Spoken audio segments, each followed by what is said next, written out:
Good morning, good afternoon, or as the case may be, good evening, and welcome to Distribution Strategy Group's Distribution Leader Panel on how distributors are driving employee engagement.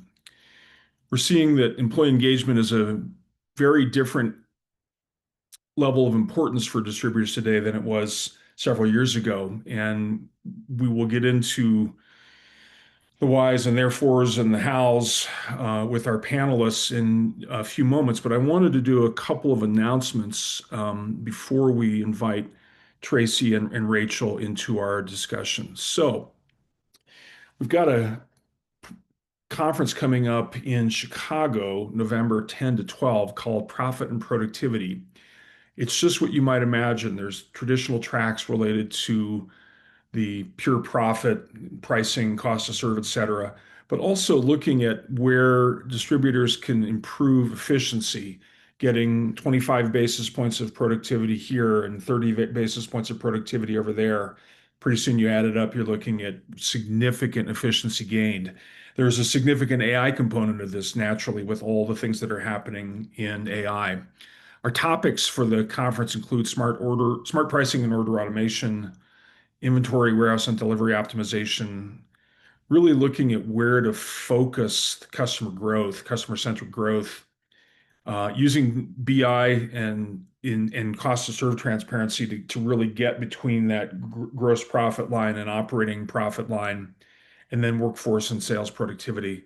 Already, we've got a terrific lineup of speakers. John Weborg, one of the veterans in the industrial space from Stellar Industrial, Alex Chizovsky, one of the leading economic speakers, I would say probably top two or three on the circuit. Janet Zaleka, former CFO and CIO at Stericycle and Ascendant, which is a very, very large master distributor. Randy McLean, president of Waypoint Analytics. Dwayne Roberts, president of Summit Electric Supply. So we're really going to get into some good stuff in this conference. There's a QR code here, or you can go to www.profitandproductivity. The sponsor of our show today is Employee Experience RX from Distribution Strategy Group. And the big idea here is to get to actionable insights for a happier workforce. This means not only measuring employee engagement, employee satisfaction, employee experience, but really getting to what are the adjustments that are going to need to be made specifically. It might be at a location or it might be in a department where adjustments need to be made to create a happier workforce. And as we know, happier employees make happier customers. So all of this is a big upward spiral if we can get this going well. If you're looking at doing something in the employee engagement space, definitely reach out to us because this is going to get to that actionable, prescriptive level of insights, and we're seeing great returns on that for our customers who are using it. Okay, I'd like to welcome our panelists today. Tracy Spangenberg, founder and chief people officer. Rachel Schoolcraft, HR manager at Marsh Electronics. Tracy and Rachel, welcome, and please unmute yourselves. Thanks, Jonathan. Thanks, Jonathan. What's the good word? Employee engagement, right? We're here to talk all things engagement today, and it's Absolutely. New Hampshire. It's a beautiful day. I came in early as I always do on any time I'm on a DSG thing. So sorry about that, but happy to be here. Delighted to have you here, even if you came in early and stayed the entire time. More Tracy Spangenberg is a good thing rather than less. So just a quick note, Tammy Lupton-Dunn from Bostwick Braun was planned for the panel today. There's still a possibility she'll join. There's a medical emergency in her family. So at this point, she's not going to be in the call. But I think we're going to have a really good, rich discussion. A couple things I'll mention before we actually get into the discussion. First of all, we love questions. We've got distinguished panelists here. If there are things that come up for you, there's a question button. I think it's at the bottom of the screen. And we may decide to answer the question in the moment, or we may decide to defer the question. And second of all, the recording will be available typically within 24 hours, maybe less. So if you want to share this with somebody, you'll get a link within 24 hours. So I think with all of that housekeeping out of the way, let's start off with why wh- what is an employee engagement and why is it more important than ever? Yeah, I think employee engagement is one of like the cornerstones to, your organization. Employees are always going to come and go, but if you are able to build up that connection with them, they're going to stay longer than you anticipate. And engagement, once again, is that cornerstone. So I think it's incredibly important, especially in distribution, where you may have employees of different talents, different positions, different locations. That's one of those things that we really have to keep our eyes on as organizations. Yeah. And Oh, go ahead, Tracy.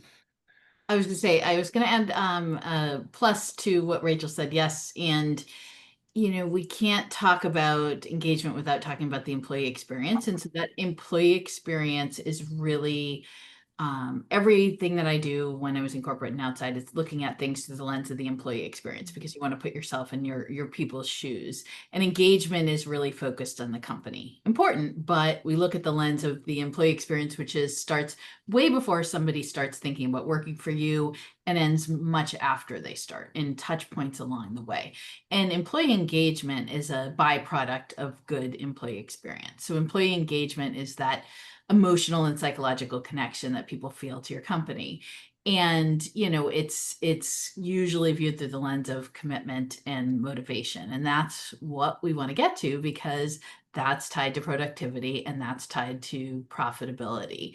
So it's more important than ever now for a lot of different reasons, but we're seeing different generations working together in the workplace. We're seeing newer generations really wanting different things out of the workplace. We're seeing fallout from COVID. We're seeing tariffs. We're seeing all kinds of things that make this, particularly in distribution, more important than ever right now. I really love that distinction between the experience and then the engagement. So in the customer world, that would be customer experience and then customer Hmm. satisfaction, right? Yeah. Hmm. So I think that the term engagement, even with that distinction now between engagement and experience, I think it's still a little bit vague for some people. Mhm. So let's talk about what engagement means to you. How would we know it when we see it? How would we define it?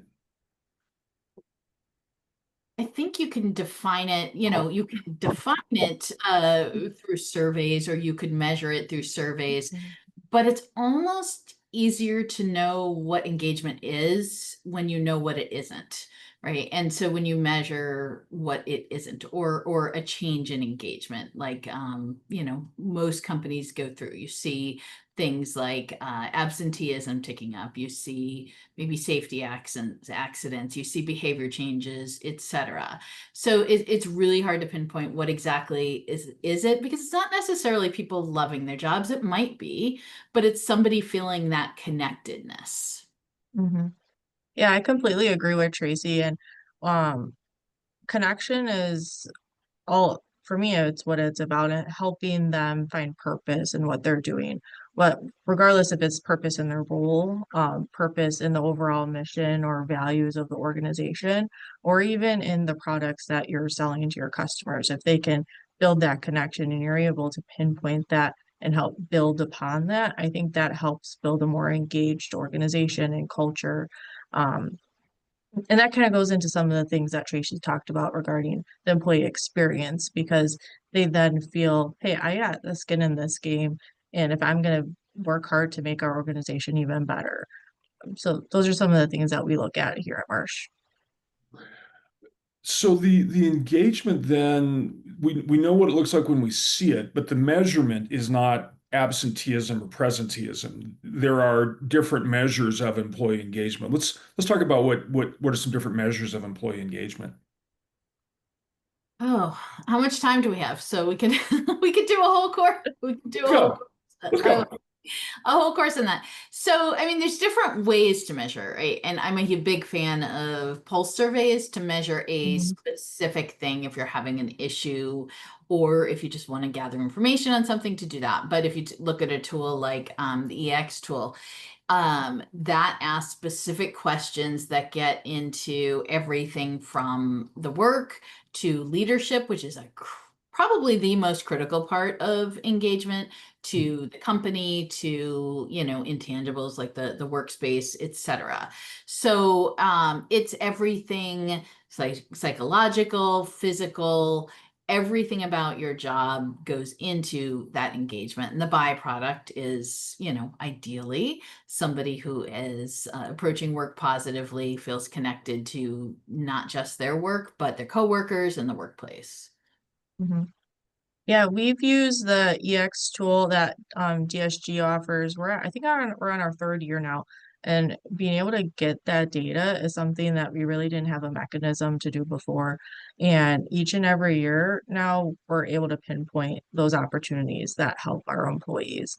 Um, in addition to that, we started incorporating state interviews, both on a individual basis, but also in a group. So they also kind of act like focus groups for really specific topics that we want to work on. So Marsh is a value added distributor. So we have office level employees to manufacturing slash assembly, warehouse. We have remote office locations. So we're trying to find a mix of ways that we can get the data from those different groups of employees. Not all of them want to take the employee engagement survey. And not all of them have that good mechanism to be able to do that.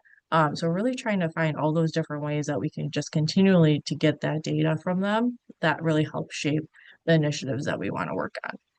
Stay interviews are great. I want to just because I hear that a lot. Out in the world, I sit both in the HR Yeah. tech world and this distribution and manufacturing world, and I hear it a lot in the HR tech world, and not as much here, but we're starting to hear more and more. And those are Hmm. so important. I love that you're doing those because that is really a positive approach, figuring out why people stay before Yeah. it's too late instead of why people are leaving. So that's Yeah. something used in corporate and with my own clients as well. They're so important.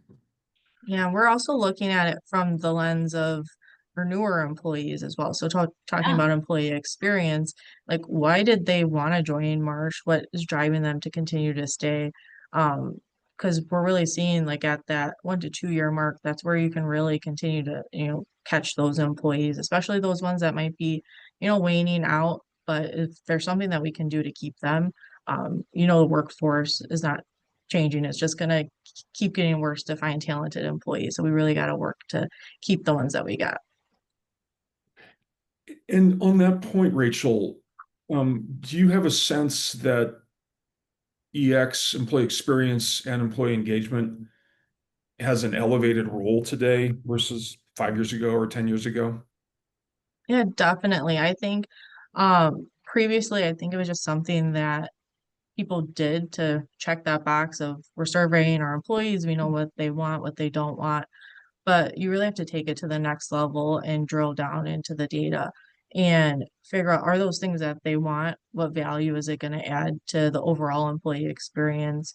What data points do we have that show maybe we have a vulnerable group of employees at a certain level of years that we can get ahead and be proactive about some of those things that we're doing versus reactive. When you do your survey once or twice a year, sometimes there's a gap in getting those results and taking action on them. But how are we going to be able to use that to proactively see like, oh, a year or two down the road, there might be a situation here that we're going to have to look at. So using that data, I think, is even more important now than it used to be.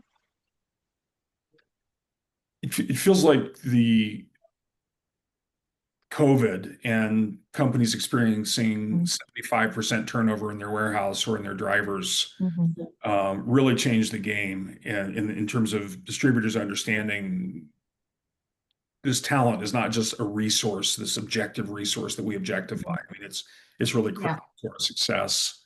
Mm-hmm. And maybe you could comment, but it seems also like HR has a different seat at the table than it did a few years ago. Tracy, thoughts? Mm-hmm. Yeah, I think COVID, I remember I've been doing this for 30 years, and I remember two big wake-up calls. The first one was for those of us who've been in the working world for a while, the dot-com boom, and we were losing people, the company I was working with, in all kinds of departments for all kinds of things. And it was really extraordinarily difficult to find people. And there have been ebbs and flows.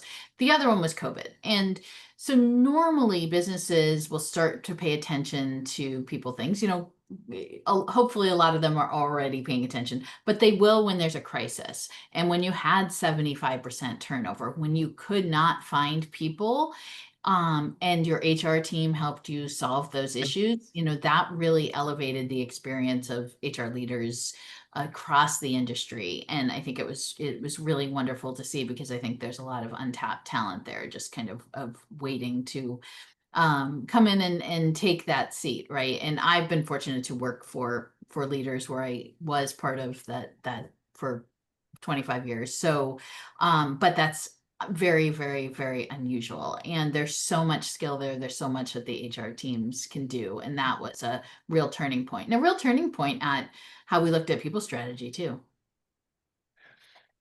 We have a terrific question here from a terrific member of the audience. The question is, how does employee engagement manifest itself in company performance? Is it measured in retention? We can throw in presenteeism, absenteeism. Does it measure itself in internal NPS, customer sat, financial? I'll take a shot at that, and Yeah. then turn it over to you. So Mhm. in our system, we think about macro indicators. So like that NPS, internal NPS.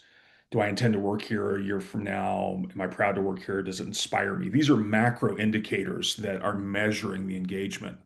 But then what's driving that? And Tracy and Rachel, you had both referred to some of the drivers of that. So how do I feel about the senior leadership? How do I feel about my manager? How do I feel about comp?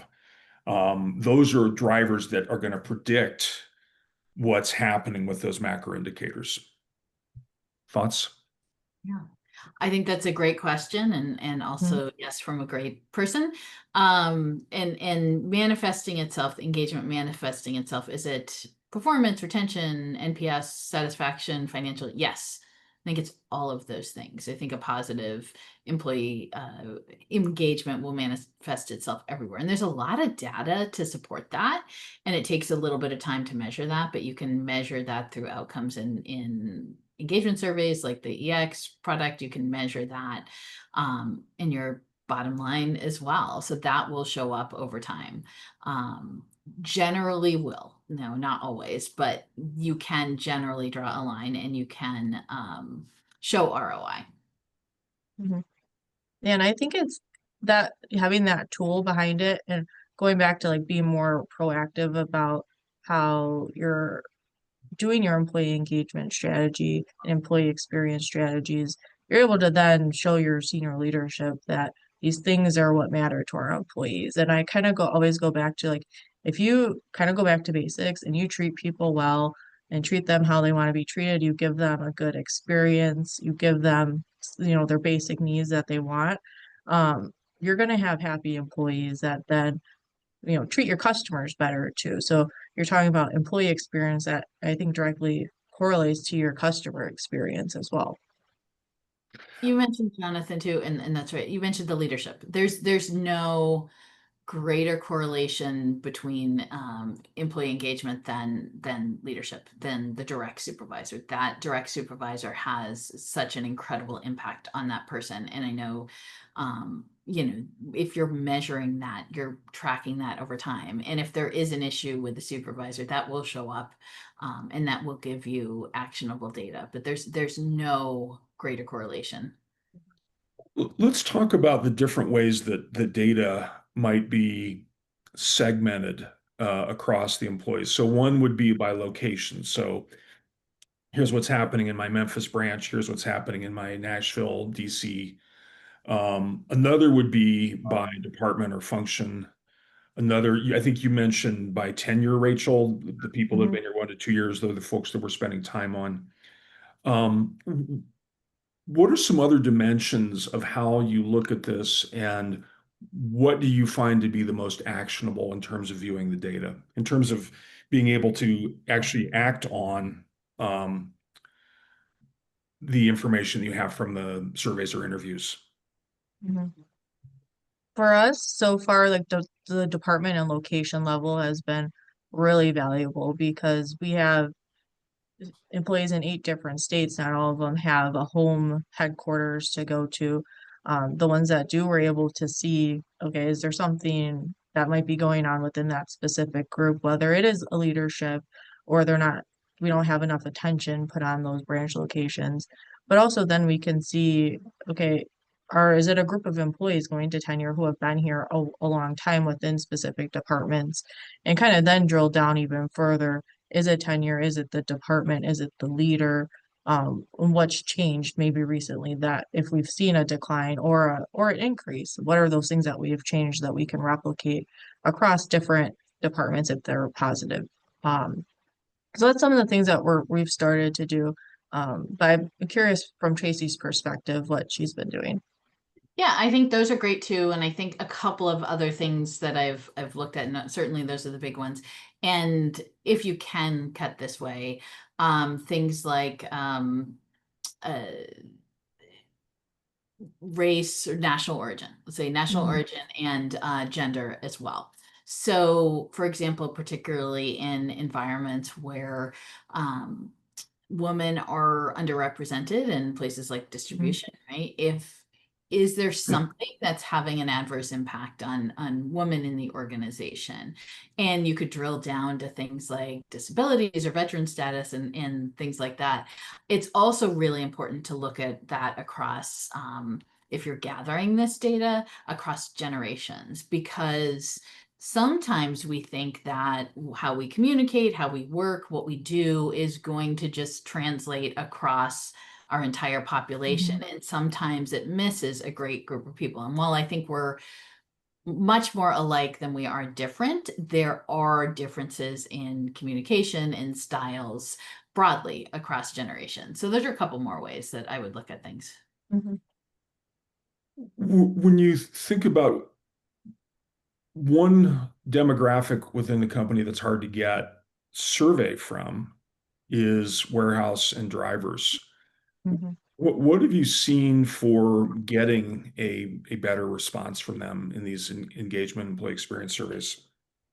We never have made them absolutely mandatory, right? So if somebody just like doesn't want to do it, that's fine. You can't force somebody to do it, but what you can do is create an environment that makes it easy for them to do it. So give them time off to do that. Have a location where they can log onto a computer, help them access it.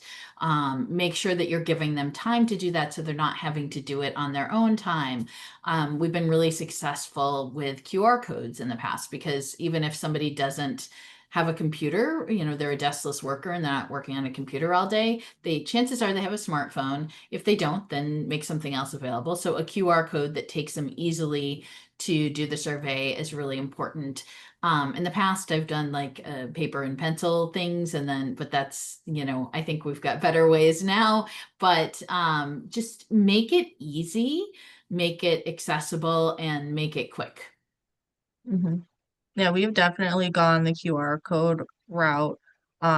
So I've gone as far as like just handing each one a copy of the QR code and saying, okay, when you're at break or when you're about to come back from break, go ahead and do this. Their managers are also a little bit more receptive to the feedback that comes out of those, so they want them to take them. So we've done little like gift card giveaways. Anybody within one of those like populations where we're not getting as big of a response, we'll do a raffle for that. Same with the leader, and we've done a lot of keeping the leader accountable to their team members and making sure like they are communicating that this is important.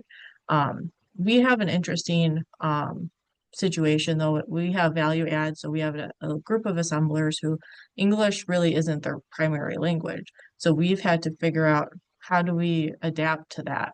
And that's things that we still struggle with all of our communication to those groups, but especially like these surveys and how do we show them that what comes out of them is being used appropriately? How do we build the trust with them that they can trust that if HR sits down with you to help you complete this, that it's not going to be held against you if you have negative comments. So those are all things that we're still working on, but we've also incorporated then those state interviews I mentioned earlier to act as that other method to get the data if they're not completing the actual survey. That's a great point with the different languages, and AI makes that a lot easier than it used to be. It's not Yeah. perfect. That's a really great point. Mhm. When you think about frequency of assessing engagement, um, what makes sense? And let's maybe distinguish between larger periodic surveys versus pulse surveys that have a life cycle flavor. What's the frequency of periodics, frequency of pulse surveys that makes sense for distributors? I think it depends on your organization and how you're communicating. So if it is really challenging to push out, say, a pulse survey, I would do that less frequently. But if, for example, I have a client that uses a HRIS system that everybody gets into because that's their system of record, they log in. So they can very easily deploy pulse surveys as much as weekly, 1, 2 question surveys on something. And then annual engagement or doing them twice a year, something like that. I wouldn't do them large surveys more than ideally once a year. I wouldn't do them more than twice a year probably, because it's a big ask on your people. And but it is important if you do one to take action on it and also to do it again because you need some type of benchmark and Mhm. ideally doing the same thing like Rachel, you've done for 3 years in a row, I think you said. Yeah, I agree with Tracy about that frequency. I also think if you do too much, it's, survey paralysis and your employees like look at this like another survey. What even happened after the first one? So they don't get that. Sometimes it takes a little bit to get the data together. It takes a little bit to decide what actions have the most value. Um, but if you just keep surveying them, regardless of the method, if it's a larger survey or a pulse survey or stay interviews or however whatever your method to doing that is, it can get overwhelming for them. And eventually I think you get to a point where they just look at it and they click the button to get out of it. So is what you're getting out of it actually valuable for what your organization needs to help, put them in that good direction? So we haven't done pulse surveys yet. It's some stuff that we're toying around with and don't necessarily have the best method to do it. But that's one thing I was considering is if we do all these things, is it still all equally as valuable to our employees? And are they getting the outcomes that they want?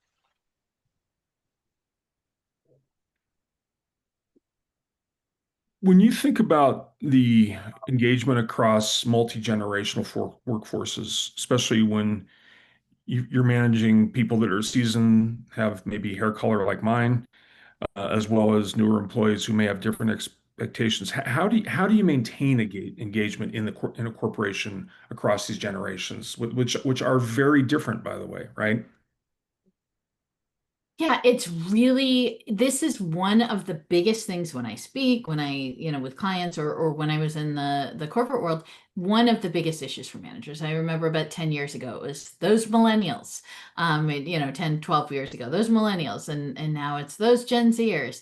And I think, like I said, we're really more alike than we are different. But I think the critical thing here is taking the time to understand people, understand their needs, and understand how that all plays out in the workforce and also being flexible. I think one of the biggest challenges for managers, for companies, is that we're seeing each generation get a little bit more comfortable in the workplace. And I have 3 Gen Z kids and I absolutely love it because first of all they challenge me, and second of all they are approaching work completely differently. They want a balance in work and life. And I'm using a small sample of 3, but I have a lot of friends in this that are younger too that I learn from, and they want things differently and they are forcing companies to adjust how we think about work. And so I think when you're looking across generations, if you're a leader, if you're a company leader, one of the biggest things you can do is be open and have those conversations, and then be open to actually how you're working, because the way we're working now is not going to be the way we're working in 5 years, because it's not going to work for a lot of people. So have those conversations, adjust the way, be flexible. And flexibility doesn't have to mean remote work or even hybrid. It looks different to different people, but be flexible and listen. hmm I completely agree with that. We've kind of, I'm a millennial, so I've taken the approach when I first started my career. I was like, okay, so the way I communicate, that's the way everybody wants to be communicated with. And, I learned very early that that doesn't work for each generation.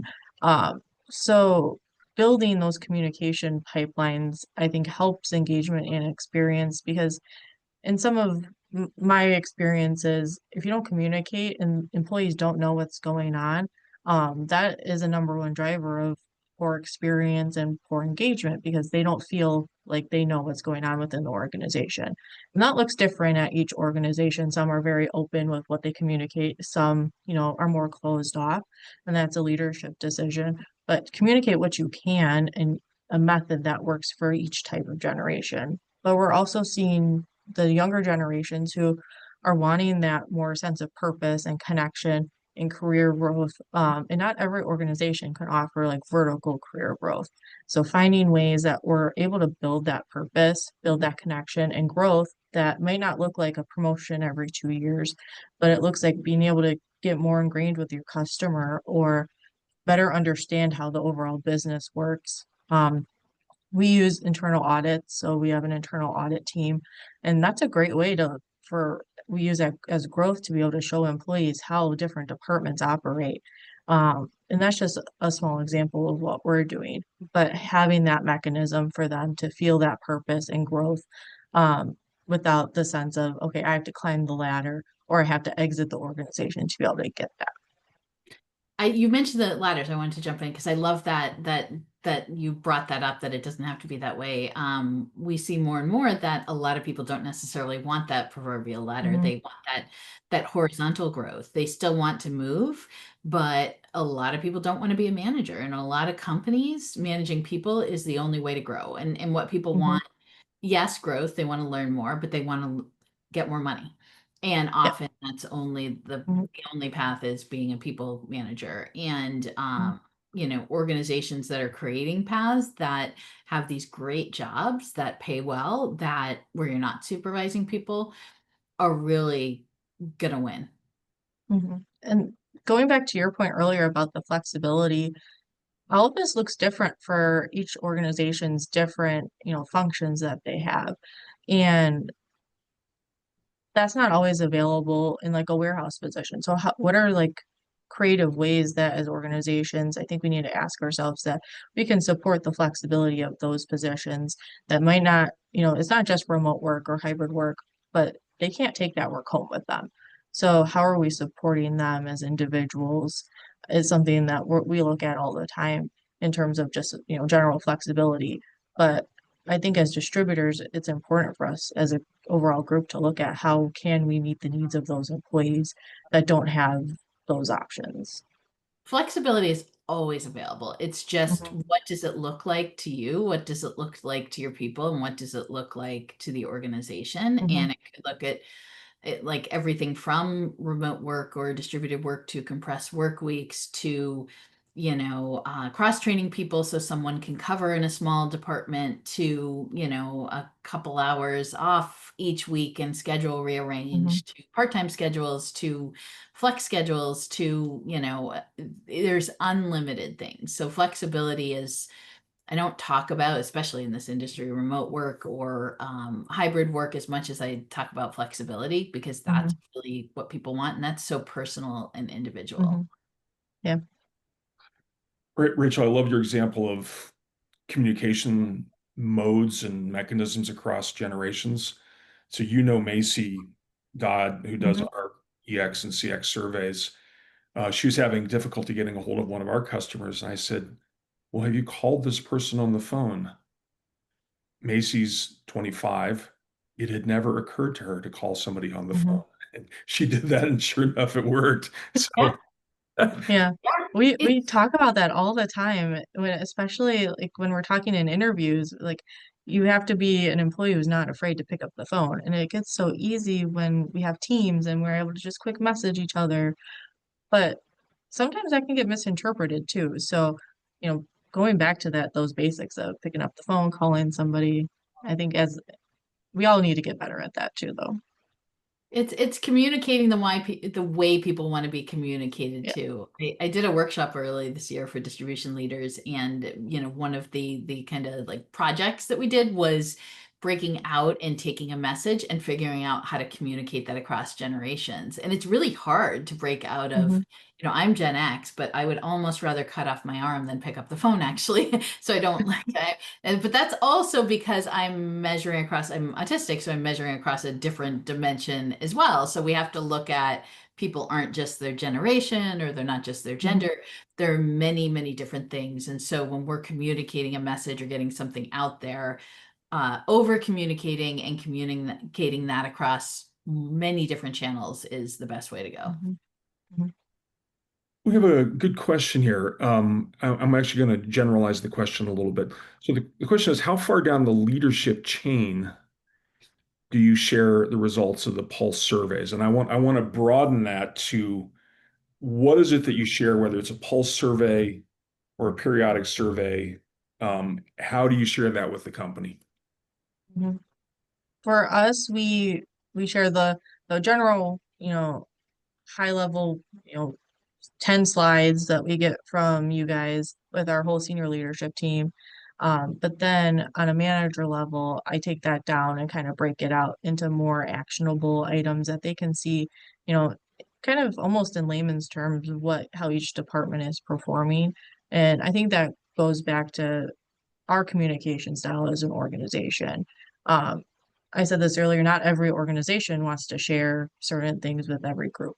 But I think as leaders, managers, supervisors to that level, I think they all need to know how employees are feeling and if there's things that as a group we need to do to get better at that. So that's what we do.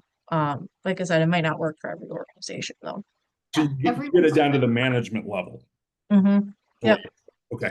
So when I was in the corporate world, we shared everything down to, I would say not down to, up to, because we had an inverted org chart. So our warehouse folks are drivers, et cetera, most important people in the company. So we shared everything up to drivers, warehouse, et cetera. So we would take the survey, pick out particularly the things that we needed improvement on and share those. The CEO would communicate that via video, which was our best received message. We'd do that via email, and we would get talking points to all of the managers and had them share that with their groups as well. So I personally think in doing a survey, doing something like an annual or even a pulse survey, um, don't do it unless you're going to ensure that the results of that get throughout the entire company. It doesn't Mm-hmm. have to be the whole thing. It doesn't have to be, but it has to be something because it has to be communicated throughout, even pulse surveys. So don't do pulse surveys because those are usually quick and easy.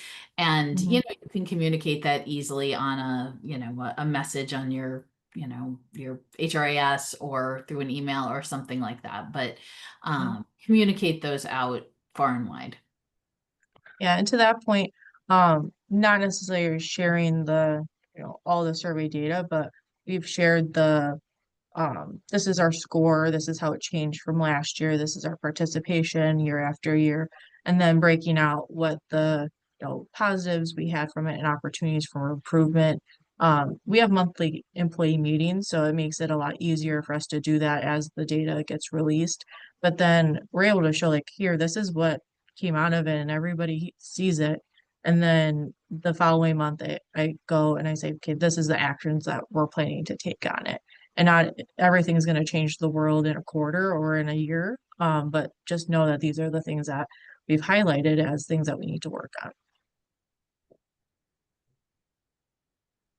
When we think about the physical demands and safety requirements in distribution, how do you get a healthy balance between an engaging work environment and also the operational efficiency that's required? Yeah, that's a tough one. Mhm. That is a tough one because there are physical demands, there are sometimes long hours, there are, certainly safety concerns. I have found though, and that also tends to be an area if you're looking at, say, warehouses, right, or manufacturing floors, an area where you see the most turnover.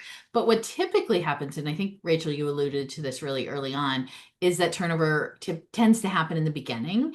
And what I've seen anyway is those folks working in those kinds of roles, if they stay past that initial year, usually tend to be some of the most engaged people in an organization. And that's what I've seen anyway, tends to be because there's a really strong team environment. It's tough physical work. There's a really strong cohesive team environment often. And there's often strong leadership, not just leaders who came in and are just barking out commands, but leaders who likely work their way up through that same team or that same organization. So they have the respect of the team, they have the knowledge of what goes on there. So I think those things can exist hand in hand. I don't think that hard work or long hours means lack of engagement. It can actually mean higher engagement, but again, it depends on the team. It depends on heavily on the leader. Mhm. And for us, anyway, like we have, I'm gonna knock on wood here on my desk. We have a pretty low, incident rate when it comes to safety. So, just organically, we've been pretty good at maintaining safe environments and making sure those things are communicated to employees who are the most impacted by it. And it goes to leadership because our leaders tell them that it's important. It's important that you're focusing on these things on a day to day. So if you're on a warehouse wearing your little lift belt, as much as it sucks to sometimes have to put it on, it's important and it helps keep you safe. Uh, so those things I think go hand in hand with each other. And once again, I said this earlier, if you just treat people the way they want to be treated and they feel like you care about them, they're more likely to care about themselves and the product and putting in those unfortunate long hours. So I think it's all, intertwined. Yeah, it seems like we're not concerned about somebody in FP&A getting attacked by a spreadsheet. It's really, Mhm.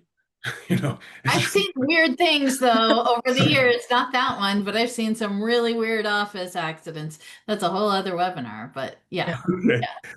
okay. But also, it seems like automation offers some hope for some of the more dangerous things. Like if you talk to people who work in warehouses, even if they are generally safe, everybody will tell you about the cases where they've broken the rules. Mhm. Where they stretched too high to pick up something from a shelf that they should have used a lift to get up to, or everybody's got their stories about where they broke the rules. And just for example, like cycle counting in a warehouse will probably be done by drones primarily in the next few years, right? And cycle counting is something that's very labor intensive and takes a lot of time. So interesting to see how that evolves. More broadly, when you think about the role of technology in employment, in your engagement strategy, particularly for remote workers and drivers, field sales, or employees who are working across multiple locations. How does technology play a role, or it perhaps is an impediment in employees working across multiple locations? Mhm. Technology isn't going anywhere. So as a group, especially HR professionals, I think we need to figure out the best way that each person in each of their roles handles technology. We have some individuals in different warehouses that, the computer isn't their thing. But then we have field sales employees that they're on their phone all day, teamsing people, they're going to customers. Their phone is like an extension of their laptops. So how are we reaching each of those different audiences? So we've done kind of more on like when you think of employee engagement, that, traditional, fun things, but we've tried to build those connections by doing, you know, activities where we're bringing a virtual group, but also an in-person group together to build those relationships, to build those connections. People who don't get to see each other all the time, how are we building those so that when they have problems and they need to communicate with each other, they know who each other is. And as you continue to grow, I think that becomes a little bit more important too. But how we're using technology, I think that's going to continue to change as Marsh gets larger and larger. But that's some of the things that we've been doing. Yeah, I think it's tough. And if you have distributed teams and the Granite Group had, I think there's 80 something locations now. When I was there, it was 60, I know it's a lot, 60 something. And as we got larger and larger, it was harder and harder, not impossible, but harder and harder to keep that cohesiveness. And a couple of things that we did in there's lots of things that you can do, but I like really good practical examples. One of the things that we did was make sure that the CEO, Bill, and those of us in the executive team were super visible. And that created a lot of goodwill and a lot of cohesion with people who were really separated from the central offices, what we called central services. And so that was done through visits, like individual visits. I spent a lot of my time going out to the locations. And that was also done through things like town halls. So at least once or twice a month, going and listening just to anything, having people ask any questions they want. And then every year we invited people on a voluntary basis to come together, everyone across the company, to come together to all get together. And that worked. We had a really great culture and that worked really, really well. Some other things might be different in other places. But technology wise, this is like one of my biggest struggles. Like, I didn't want to app people to death. So there's always Mhm. apps that you can add that, will help improve certain things. What we settled on when it came to technology, the thing that worked best to communicate and bring people together, yeah, you could get on a Zoom. We did that during COVID, but texting. So communicating via text because most people had that. But there are other ways that you could do. But sometimes in distribution, the more basic ways were some of the best ways. So it sounds like the objective in a lot of cases is to bring people together. And sometimes technology is the thing that does that. Now, some of us on this call are old enough to remember the phrase long distance is the next best thing to being there. Hmm. That was back in the days when we paid per minute to make a long distance phone call. Yes. Yeah.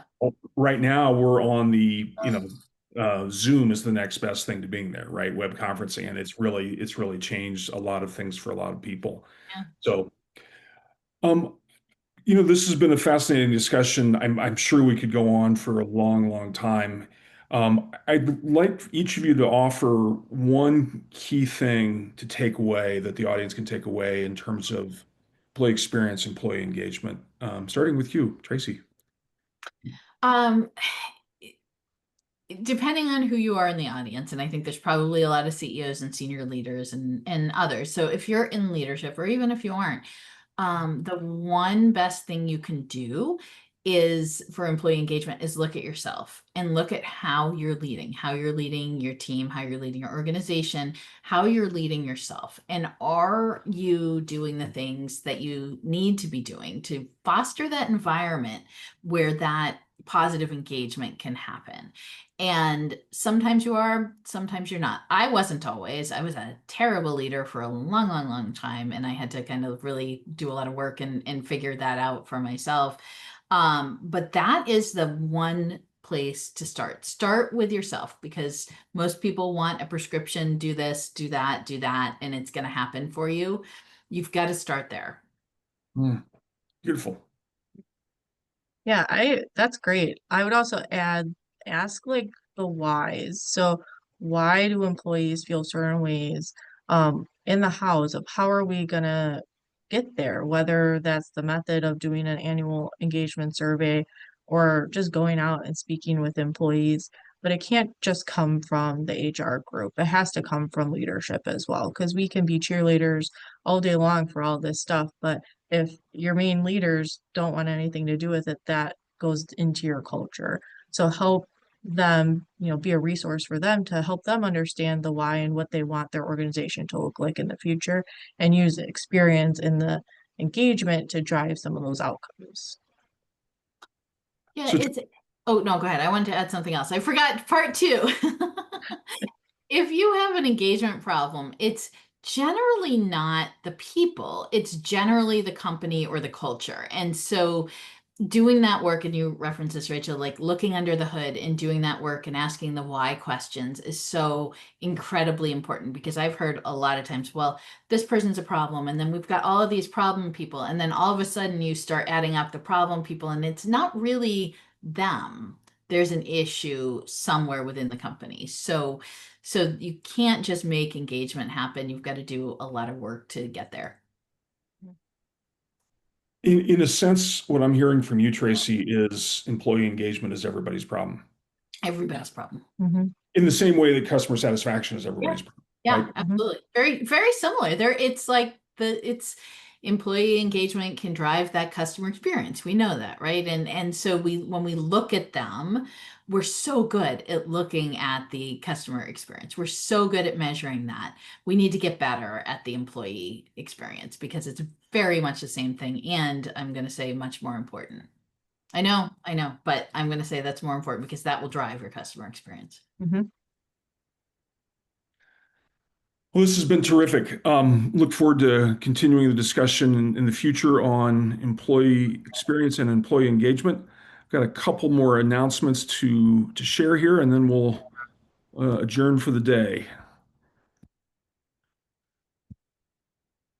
Tomorrow, we have Alex Chazovsky, Director of Analytics and Consulting at Bundy Group, and Clint Bundy, Managing Director at Bundy Group, talking about an economic update. And you won't want to miss this.